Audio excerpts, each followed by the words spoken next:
അങ്ങേയറ്റം ആദരണീയരായിട്ടുള്ള പോങ്ങ പ്രേക്ഷകരെ, ഈ മുത്തുപോങ്ങന് വലിയൊരു തെറ്റുപറ്റി എന്ന് പറയുന്ന ചിന്ത ഉള്ളിലുണ്ടായപ്പോൾ ആ തെറ്റിന്റെ അനന്തരഫലം എന്ന നിലയിൽ പോങ്ങ പ്രേക്ഷകരായിട്ടുള്ള നിങ്ങൾക്ക് ആർക്കും ഒരു പിശക് സംഭവിക്കാൻ പാടില്ല, അങ്ങനെ സംഭവിച്ചാലോ എന്ന് പറയുന്ന ആശങ്ക ഉള്ളിൽ ഉണർന്നപ്പോൾ ആ ഒരു കാര്യം നിങ്ങളെ ഒന്ന് അറിയിക്കാൻ വേണ്ടിയിട്ട് വന്നതാണ്. വാസ്തവം പറഞ്ഞു കഴിഞ്ഞാൽ മറ്റൊരാളുടെ വാക്കു കേട്ട് അല്ലെങ്കിൽ മറ്റൊരാളുടെ അഭിപ്രായം മാനിച്ചുകൊണ്ട് ഒരു സിനിമ കാണണോ വേണ്ടയോ എന്ന് പറയുന്ന തീരുമാനം കൈക്കൊള്ളുന്ന ഒരാളല്ല പോങ്ങൻ. കാരണം എൻ്റെ ഒരു ആസ്വാദന രീതി മറ്റൊരാളുടെ ഉള്ളിൽ അതേ നിലയിൽ ഉണ്ടാവണമെന്ന് പറയുന്നില്ല. എനിക്ക് രസിക്കുന്നത് മറ്റൊരാൾക്ക് രസിക്കണമെന്നില്ല, മറ്റൊരാൾക്ക് രസിക്കാത്തതൊന്ന് എനിക്ക് രസിച്ചുകൂടായികയില്ല. അങ്ങനെ സ്വാഭാവികമായിട്ടും നമ്മളെല്ലാം വളരെ വ്യത്യസ്തരായിട്ടുള്ള ആളുകളാണ്.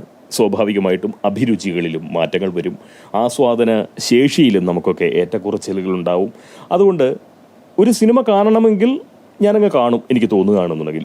ഈ സമൂഹം മുഴുവൻ ഇത് കൊള്ളില്ല എന്ന് പറഞ്ഞു കഴിഞ്ഞാൽ പോലും എനിക്കിഷ്ടമാണെങ്കിൽ, എന്നെ ഏതെങ്കിലും നിലയിൽ അത് ഭ്രമിപ്പിക്കുന്നുണ്ടെങ്കിൽ, അത് കൗതുകമുണർത്തുന്നുണ്ടെങ്കിൽ, അതിനോട് ഒരിഷ്ടം തോന്നുന്നുണ്ടെങ്കിൽ ഞാനത് കാണും, അനുഭവിക്കും.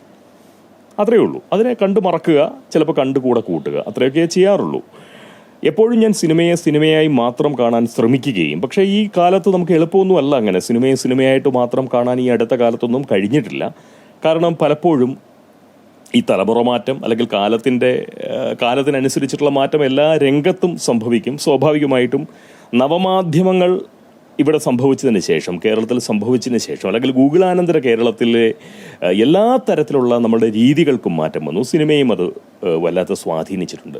അപ്പോൾ ഈ അടുത്ത കാലത്ത് ഇറങ്ങിയിട്ടുള്ള മിക്ക സിനിമകളും ഒരു കമ്മിസുഡു ദമ്പതികളുടെ ഫേസ്ബുക്ക് പോസ്റ്റിന്റെ ചലച്ചിത്രാവിഷ്കാരം എന്നുള്ളതിനപ്പുറത്തേക്ക് ഗൗരവം കൊടുക്കേണ്ടതായിട്ടുള്ള കാര്യങ്ങളൊന്നുമില്ല. സാങ്കേതികപരമായിട്ട് പലപ്പോഴും സിനിമകൾ ഉയർന്നു നിൽക്കുന്നുണ്ടെങ്കിലും അത് പേറുന്ന ആശയം അങ്ങേയറ്റം പരിതാപകരമായിട്ടുള്ള, മനുഷ്യവിരുദ്ധം എന്നുള്ളതിനേക്കാൾ ഉപരി സമാധാന വിരുദ്ധമായിട്ടുള്ള, സമൂഹത്തിൽ തീർച്ചയായിട്ടും സ്പർദ്ധ വർദ്ധിപ്പിക്കുന്ന രീതിയിലുള്ള ആശയങ്ങൾ തന്നെയാണ് കൊണ്ടു നടക്കുന്നതെന്ന് തോന്നിയിട്ടുണ്ട്. അപ്പോൾ സ്വാഭാവികമായിട്ടും എന്നെ സംബന്ധിച്ചിടത്തോളം ഈ അടുത്ത കാലത്തായിട്ട് സിനിമകൾ അത്ര കണ്ട് നന്നായിട്ട് ആസ്വദിക്കാൻ കഴിഞ്ഞിട്ടില്ല. പക്ഷേ എപ്പോഴും ഒരു സിനിമ കാണുന്നുണ്ട് എന്നുണ്ടെങ്കിൽ അത് എൻ്റെ തീരുമാനത്തിൻ്റെ പുറത്ത് തന്നെയാണ് കണ്ടിട്ടുള്ളത്. മറ്റൊരാളുടെ അഭിപ്രായം അറിഞ്ഞതിന് ശേഷം മറ്റൊരാൾ പറയുന്നത് കേട്ടുകൊണ്ട് കാണാം അല്ലെങ്കിൽ കാണണ്ട എന്ന് ഞാൻ വെക്കാറില്ല. പക്ഷേ ഇപ്പോൾ ജീവിതത്തിൽ ആദ്യമായിട്ട് ഞാൻ അങ്ങനെ ഒരു തീരുമാനം കൈക്കൊണ്ടു. പൊതുവെ കമ്മ്യൂണിസ്റ്റ് നേതാക്കളോ കമ്മ്യൂണിസ്റ്റ് നേതാക്കളുടെ ബന്ധുക്കളോ സ്വന്തക്കാരോ അവരോട്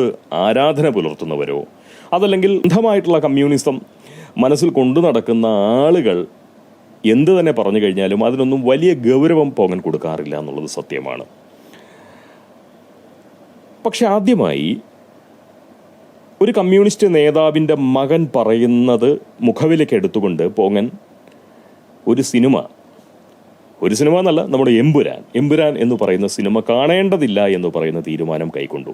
സഖാവ് കോടിയേരി ബാലകൃഷ്ണന്റെ മകനായിട്ടുള്ള ബിനീഷ് കോടിയേരിയുടെ ഒരു ഫേസ്ബുക്ക് കുറിപ്പ് പോകാൻ കണ്ടു. സ്വാഭാവികമായിട്ടും എമ്പുരാൻ എന്ന് പറയുന്ന സിനിമ കാണേണ്ടതില്ല എന്ന് പറയുന്ന ഒരു തീരുമാനം കൈക്കൊള്ളാൻ വലിയ ആലോചനകളൊന്നും വേണ്ടി വന്നില്ല എന്നുള്ളതാണ് സത്യം. ആ സിനിമ BJP വിമർശിക്കുന്നു എന്നോ അല്ലെങ്കിൽ സംഘപരിവാരങ്ങളെ വിമർശിക്കുന്നു എന്നോ ഒന്നും പറഞ്ഞുകൊണ്ടല്ല പോകാൻ അങ്ങനെ ഒരു തീരുമാനം എടുക്കുന്നത്. ഗുജറാത്ത് കലാപത്തെക്കുറിച്ച് സംസാരിക്കുമ്പോൾ വളരെ പക്ഷപാതപരമായിട്ടുള്ള ഒരു സമീപനം അവർ സ്വീകരിച്ചു എന്ന് മനസ്സിലാക്കാൻ കഴിയുന്ന നിലയ്ക്കാണ് ബിനീഷ് കോടിയേരിയുടെ ഫേസ്ബുക്ക് കുറിപ്പ് എന്നെ ബാധിച്ചത്. ആ കുറിപ്പിൽ നിന്ന് ഞാൻ അങ്ങനെയാണ് മനസ്സിലാക്കുന്നത്. പക്ഷപാതപരമായിട്ടത് ആര്, ഇപ്പം ഞാനായാൽ പോലും ഒരു പക്ഷം ചേർന്ന് നിന്ന് സംസാരിച്ചു കഴിഞ്ഞാൽ എനിക്ക് എന്നോടുള്ള മതിപ്പ് അല്പം കുറയും. ഞാൻ പക്ഷം പറയുന്ന ഒരാളായിട്ട് നിങ്ങളിൽ പലർക്കും തോന്നുന്നുണ്ടാവാം. പക്ഷേ എനിക്കങ്ങനെ തോന്നുന്നില്ല. അങ്ങനെ എനിക്ക് തോന്നി തുടങ്ങിയാൽ തീർച്ചയായിട്ടും ഞാൻ ആ ശൈലി മാറ്റുകയും തീർച്ചയായിട്ടും എനിക്ക് എന്നോട് ഒരു മതിപ്പും ഉണ്ടാവില്ല. അപ്പോൾ സ്വാഭാവികമായിട്ടും ഗുജറാത്ത് കലാപത്തിൻ്റെ ഒരു ഭാഗം മാത്രം മറച്ചു വെക്കുകയും ഒരു കൂട്ടരെ വളരെ മോശമായിട്ട് ഒരു കൂട്ടർ വലിയ തെറ്റുകാരാണ് എന്ന് വരുത്തി വെക്കുകയും, എന്നാൽ ആ ഭാഗത്തിന് ചരിത്രമറിയാവുന്നവർക്ക്, കൃത്യമായി വസ്തുതകൾ മനസ്സിലാക്കുന്നവർക്ക് ആ ഭാഗത്തിന് ആരെയാണോ വിമർശിക്കുന്നത് താരതമ്യേന ഭേദപ്പെട്ട സമീപനമാണ് അവർ സ്വീകരിച്ചിരിക്കുന്നതെന്ന് മനസ്സിലാക്കാൻ കഴിയും വാസ്തവത്തിൽ. അല്ലെങ്കിൽ അതിനെക്കുറിച്ച് നമ്മളൊന്നും പറയേണ്ടതില്ല. എനിക്ക് ഈ എമ്പുരാൻ എന്ന് പറയുന്ന സിനിമ കാണാൻ താല്പര്യമില്ല. അതിനെന്നെ സഹായിച്ചത്, ആ താല്പര്യമില്ലായ്മ എന്നിൽ വളർത്തിയത് തീർച്ചയായിട്ടും ബിനീഷ് കോടിയേരിയാണ്. എന്നെ സംബന്ധിച്ച് ബിനീഷ് കോടിയേരി ഒരു 10,000-ഓളം രൂപ ലാഭിച്ച് തന്നിട്ടുണ്ട്. അദ്ദേഹത്തോട് എനിക്ക് അക്കാര്യത്തിൽ നന്ദിയുമുണ്ട്. പക്ഷെ അങ്ങനെ ഒരു തീരുമാനം എടുത്തപ്പോൾ പെട്ടെന്ന് എൻ്റെ ഉള്ളിലേക്ക് വന്ന ആശങ്ക എന്ന് പറയുന്നത്, സ്വാഭാവികമായിട്ടും ബിനീഷ് കോടിയേരിയുടെ വാക്കുകളുടെ സ്വാധീനത്തിൻ്റെ പുറത്ത് ഈ സിനിമ കാണേണ്ടതില്ല എന്ന് പറയുന്ന തീരുമാനം ഞാൻ എടുത്തിട്ടുണ്ട് എന്നുണ്ടെങ്കിൽ കഴിഞ്ഞ 2 വീഡിയോകൾ എമ്പുരാൻ എന്ന് പറയുന്ന സിനിമയുമായി ബന്ധപ്പെട്ട് പോങ്ങൻ്റെ ഭാഗത്തുനിന്ന് സംഭവിച്ചപ്പോൾ ആ സിനിമ കണ്ടുകളയാം എന്ന് പറയുന്ന ചിന്ത ഏതെങ്കിലും ഒരു പോങ്ങ പ്രേക്ഷകനിൽ ഉണർന്നിട്ടുണ്ട് എന്നുണ്ടെങ്കിൽ തീർച്ചയായിട്ടും പോങ്ങനൊരു അഭ്യർത്ഥനയുണ്ട്. ഈ പോങ്ങൻ്റെ വാക്ക് കേട്ടുകൊണ്ട് നിങ്ങൾ ആ സിനിമ കാണാൻ പോവരുത്.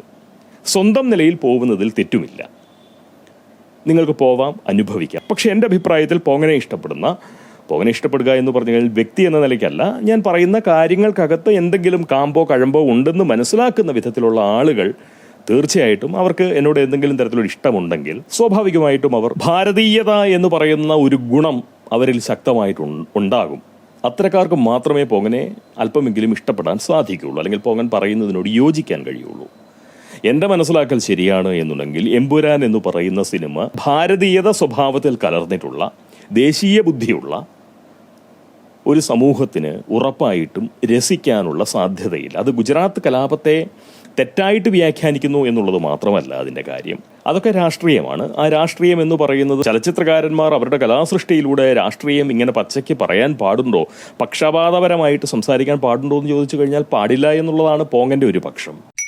ഏതെങ്കിലും ഒരു ഇസത്തിൻ്റെയോ ഏതെങ്കിലും ഒരു ആശയത്തിൻ്റെയോ പ്രത്യക്ഷത്തിലുള്ള പരസ്യ ചിത്രം പോലെയായി മാറുന്ന, അല്ലെങ്കിൽ 2.25-3 മണിക്കൂർ ദൈർഘ്യമുള്ള പരസ്യ ചിത്രം പോലെ ഒരു സിനിമ മാറിപ്പോകുന്നുണ്ടെന്നുണ്ടെങ്കിൽ അത് കഷ്ടമാണ്. ഈ അടുത്ത കാലത്തായിട്ട് ജിഹാദികളുടെ, അല്ലെങ്കിൽ ഇടതെന്ന് പറയാനില്ല, ജിഹാദി ബുദ്ധിയുള്ള തീവ്ര മതമൗലികവാദികളായിട്ടുള്ള ആളുകൾക്ക് വേണ്ടി സൃഷ്ടിക്കപ്പെടുന്ന, അവരുടെ ആശയ പ്രചരണത്തിന് വേണ്ടുന്ന നിലയിലേക്ക് കാര്യങ്ങൾ മലയാള സിനിമയിലെ ഒരു വലിയ വിഭാഗം മാറിപ്പോകുന്നുണ്ട് എന്ന് പറയുന്ന ചിന്ത പോങ്ങൻ്റെ ഉള്ളിൽ ഉണ്ടായിട്ടുമുണ്ട്.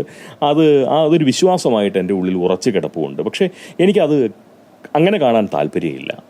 ഇപ്പോൾ തീവ്രവാദ ബുദ്ധിയുള്ള മനുഷ്യർ ഈ സമൂഹത്തിലുണ്ടാവും, ഇനിയും ഉണ്ടാവും, ഇന്നലകളിലും ഉണ്ടായിരുന്നു. സ്വാഭാവികമായിട്ടും അത് അവരുടെ ആശയ പ്രചരണത്തിന് അവരവരുടെ വഴികൾ നോക്കാം. അതിൻ്റെ അനന്തരഫലം എന്തെങ്കിലും ഉണ്ടെന്നുണ്ടെങ്കിൽ അവർക്ക് അനുഭവിക്കാം. പക്ഷേ കലാരൂപത്തിലൂടെ, ചലച്ചിത്രം പോലെ, സിനിമ പോലെ ഇത്രയും വലിയ സ്വാധീന ശേഷിയുള്ള ഒരു കലാരൂപത്തിലൂടെ ഇത്തരം ഇസങ്ങൾ പ്രചരിപ്പിക്കുക, അതും മോഹൻലാലിനെ പോലുള്ള ഒരു താരത്തെ വെച്ചുകൊണ്ട് ഇതുപോലുള്ള പോക്രിത്തരം കാണിക്കുക എന്ന് പറഞ്ഞു കഴിഞ്ഞാൽ തീർച്ചയായിട്ടും അത് എല്ലാവർക്കും രസിക്കാൻ സാധ്യതയില്ല. പ്രത്യേകിച്ച് പോങ്ങനെ കേൾക്കുന്ന ആളുകൾക്കും, പോങ്ങനെ കേൾക്കുക മാത്രമല്ല പോങ്ങൻ പറയുന്ന കാര്യങ്ങളോട് കുറച്ചൊക്കെ യോജിക്കാൻ കഴിയുന്ന ആളുകൾക്കും അത് ദഹിക്കാനിടയില്ല. അതുകൊണ്ട് ദയവായി പോങ്ങൻ്റെ വാക്ക് കേട്ടുകൊണ്ട് നിങ്ങൾ എമ്പുരാൻ എന്ന് പറയുന്ന സിനിമ പോയി കാണരുത്. സ്വന്തം നിലയിൽ തീർച്ചയായിട്ടും പോവാം, അതിനൊന്നും ഒരു കുഴപ്പവുമില്ല. ആസ്വദിക്കാം, ആസ്വദിക്കാതിരിക്കാം, വിമർശന ബുദ്ധിയോടുകൂടി അതിനെ സമീപിക്കാം, ആസ്വാദന ബുദ്ധിയോടുകൂടി തന്നെ അതിനെ സ്വീകരിക്കാം. ഒക്കെ നല്ല രീതിയിൽ തന്നെ പോട്ടെ. നിങ്ങളെ പെടുത്തി എന്ന് പറയുന്ന ഒരു കുറ്റബോധം എൻ്റെ ഉള്ളിൽ ഉണ്ടാവാതിരിക്കാനാണ് വേഗം തന്നെ ഞാൻ നിങ്ങളോട് ഇത് വന്ന് പറയുന്നത്.